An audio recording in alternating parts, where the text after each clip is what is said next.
Chinnu versus 3 కోడిపిల్లలు. చూద్దాం ఎవరు గెలుస్తారు. టగ్ ఆఫ్ వార్ ఆడతాయా? లేకపోతే సాక్రిఫైస్ చేసుకుంటాయా? లేకపోతే ఏం చేస్తాయని చూద్దాం. మా చిన్న బుద్ధిగా దాని బెడ్ మీద తినొచ్చుగా. ఓవర్ యాక్షన్ దీనికి పొట్టిదానికి తీసుకొని తింటుంది. అవేమో దీన్ని ఎక్కడో చూసినట్టుంది కదా, సరే అని ఇన్వెస్టిగేషన్ చేస్తున్నాయి అవి. తినొచ్చా తినొద్దా తినొచ్చా తినొద్దా అని వచ్చింది ఒకటి. ఏదైతే అది అయ్యిందని ఇది దేశం. నాకు అర్థం కాదు. నువ్వు కోడిపిల్లవే కదా, నువ్వు అట్లా తింటవేంది కోడికాలు? నాకు అర్థం కాదు. అంటే ఇవి ఇట్లా తింటాయా? అయితే తీసుకొని పోతుంది పట్టుకొని. మా చిన్న ఏమో సర్లే చిన్నావు కదా ఏం చేస్తావు అని పాపం జాలిపడి చూస్తుంది మళ్ళీ రిటర్న్లో. ఇస్తుందా? అబ్బా అస్సలు ఛాన్సే లేదు. రిటర్న్ తీసుకుంటుంది మళ్ళీ వాడి దగ్గర.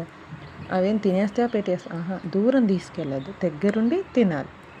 కావాలంటే షేర్ అంటది. చిన్న ఇంత అమాయకురాలుగా ఉన్నవేంది? ఆ 3 బట్టుకి వెళ్ళిపోతున్నాయి. నువ్వేందో మళ్ళీ రిటర్న్ తీసుకుని నువ్వేం చిన్ను ఇచ్చేసేయమ్మా అంటే అవి ఎట్లనే తినదని దీనికి అర్థమైపోయింది.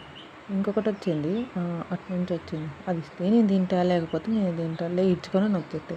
ఎంత డేంజర్గా ఉన్నారా మీరు అసలు. తినరు తిన్నివ్వరు.